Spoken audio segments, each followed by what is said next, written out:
Rabbi shrahli sadri wa yassir li amri wahlul 'uqdatam min lisani yafqahu qawli. A'udzubillahi minasyaitonir rajim. Bismillahirrahmanirrahim. Hal pertanyaan. Di dalam pertanyaan-pertanyaan tentang kekeliruan yang terjadi pada waktu berhaji, kita telah sampai pada beberapa kekeliruan yang terjadi dalam melakukan sholat sunat tawaf, termasuk dalamnya berdoa sesudah dan lainnya. Sekarang kami ingin mengetahui beberapa kekeliruan yang dilakukan oleh jemaah haji yang terjadi mereka waktu sa'i, dan apa doa-doa yang ada pada waktu itu. Bismillahirrahmanirrahim. Jawaban. Adapun beberapa kekeliruan yang dilakukan oleh beberapa jemaah haji saat melakukan sa'i, yang pertama, membaca lafal niat. Sebagian jemaah haji apabila telah berjalan menuju Bukit Safa mengucapkan, sesungguhnya aku berniat akan melakukan sa'i 7 putaran karena Allah. Dan yang menentukan sa'i apa yang ia lakukan pada saat itu, ia kadang mengucapkan hal tersebut dikala sedang berjalan menuju Safa, dan kadang apabila telah berada di Bukit Safa.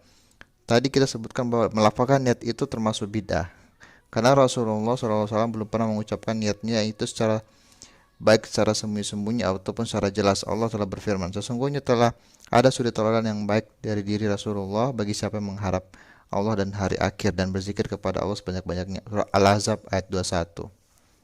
Kesalahan kedua, adanya sebagian orang apabila telah naik di atas Bukit Safa dan menghadap ke arah kiblat, ia mengangkat kedua tangannya sambil memberi isyarat dengannya kepada kiblat sebagaimana dilakukan ketika bertakbir di dalam sholat jenazah atau di waktu takbiratul ihram, ruku dan bangkit ruku atau bangkit dari tahiyat pertama.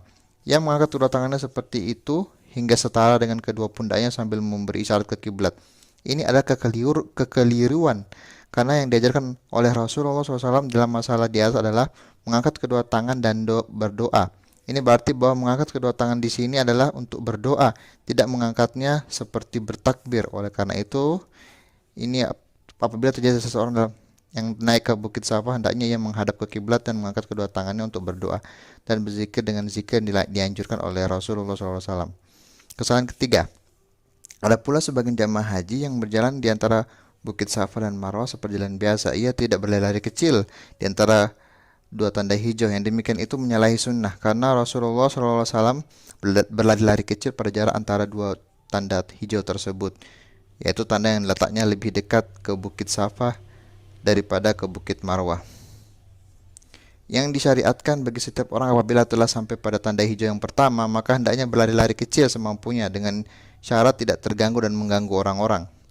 Lari kecil itu dilakukan bila suasana di tempat sa'i tidak ramai atau berdesakan. Ia berlari kecil di antara dua tanda hijau tersebut, kemudian berjalan kaki biasa sampai di Marwah. Demikian sunnahnya. Kesalahan keempat, melakukan sebaliknya. Ada sebagian orang apabila melakukan sa'i, ia berlari kecil sepanjang tempat sa'i dari Safa sampai ke Marwah dan dari Marwah ke Safa.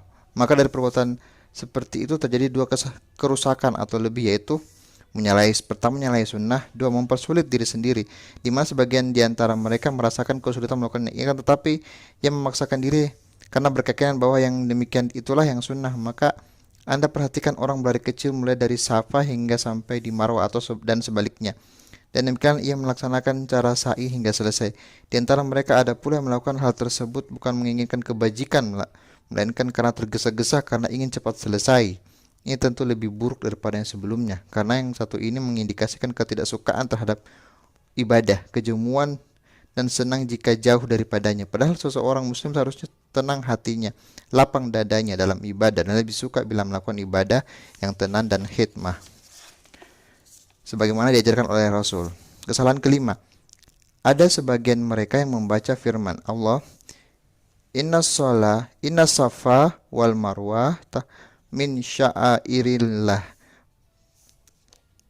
pada setiap putaran, yaitu pada setiap kali menghadap Safa dan setiap kali menghadap Marwah. Yang demikian itu bertentangan dengan sunnah, karena sunnah yang diajarkan Rasulullah adalah bahwasanya beliau membaca ayat tersebut ketika mendekati Bukit Safa seusai melakukan tawaf. Salat sunnah tawaf 2 rakaat dan keluar menuju tempat sa'i.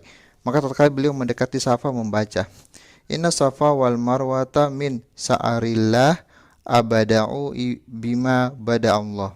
Sesungguhnya Safa dan Marwah itu termasuk di antara syiar-syiar Allah. Al-Baqarah 158. Dan beliau mengucapkan, aku memulai dari mana Allah memulainya. Yang demikian itu Nabi SAW lakukan sebagai isyarat bahwa beliau datang untuk sa'i. karena sa'i merupakan salah satu syiar Allah.